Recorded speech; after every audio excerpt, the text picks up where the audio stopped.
মহাভারত কথায় আজ শোনাব হিড়িম্ব বধ এবং তার বোন হিড়িম্বার সঙ্গে ভীমের বিবাহ। তার আগে হ্যাঁ বন্ধুরা, যারা আমার চ্যানেলে নতুন তারা অবশ্যই চ্যানেলটি সাবস্ক্রাইব করে নেবেন, যাতে নতুন কোনো ভিডিও আপলোড হলে সঙ্গে সঙ্গে আপনাদের কাছে তার নোটিফিকেশন পৌঁছে যায়। তো বন্ধুরা, চলুন জেনে নেওয়া যাক হিড়িম্ব বধ কাহিনী।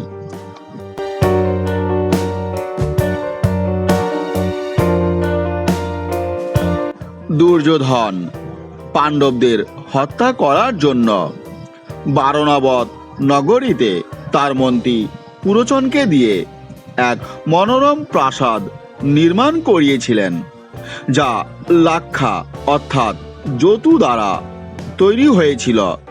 এছাড়া সহজ দাহ্য পদার্থ যেমন বাঁশ, মোম, ঘি, শন ইত্যাদিও ছিল। তার ইচ্ছা ছিল পাণ্ডবদের পুড়িয়ে মারা, কিন্তু বিদুরের সহায়তায় পাণ্ডবরা সেই গুপ্ত হত্যা থেকে রক্ষা পান।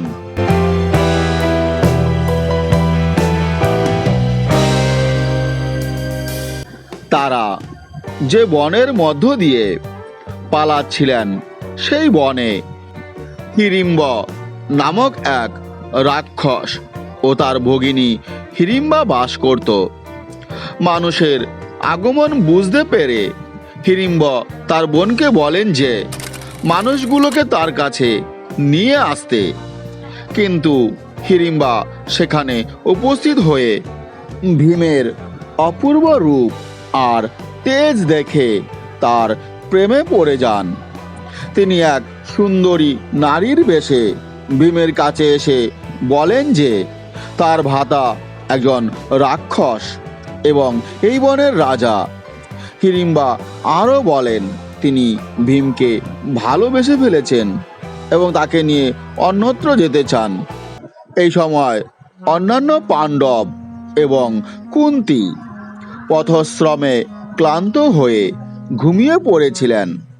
ভীম তাদের ছেড়ে যেতে রাজি হলেন না। তখন হিড়িম্বা সকলের মঙ্গলের জন্য সবাইকে নিয়ে পালিয়ে যাওয়ার প্রস্তাব দেন ভীমকে।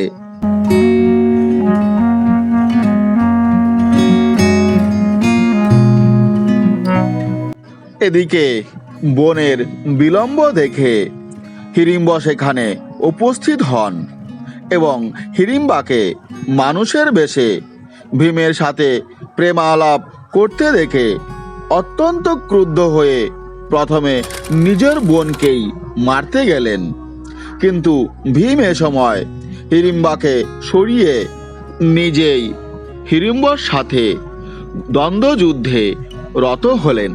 তিনি হিড়িম্বকে তুলে ঘুরিয়ে মাটিতে ফেলে বধ করলেন।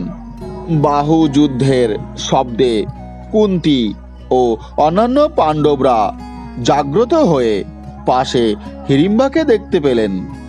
হিড়িম্বা কুন্তীর পায়ে প্রণাম করলেন। কুন্তী তার পরিচয় জিজ্ঞাসা করলেন। হিড়িম্বা বললেন তিনি একজন রাক্ষসী এবং তার পুত্র ভীমকে তিনি বিবাহ করতে চান, কিন্তু ভীম এতে সম্মত হননি।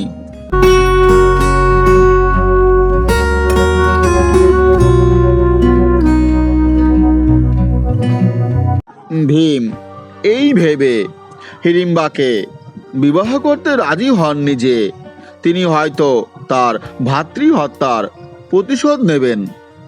এজন্য তিনি হিড়িম্বাকে হত্যা করতেও যান, কিন্তু যুধিষ্ঠির তাকে স্ত্রী হত্যা করতে বারণ করেন।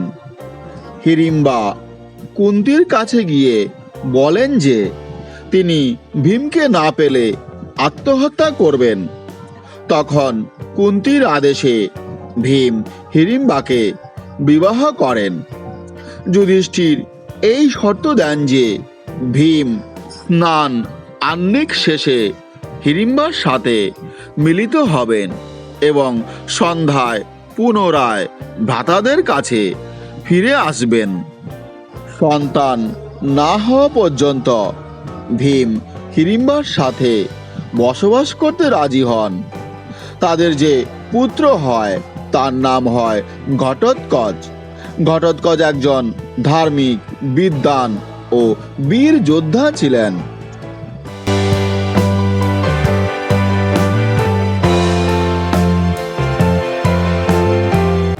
ঘটোৎকচের কাহিনী অন্য এক ভিডিওতে। আজ এ পর্যন্তই। আর বন্ধুরা, যদি ভিডিওটি ভালো লেগে থাকে তাহলে অবশ্যই লাইক, শেয়ার এবং কমেন্ট করবেন।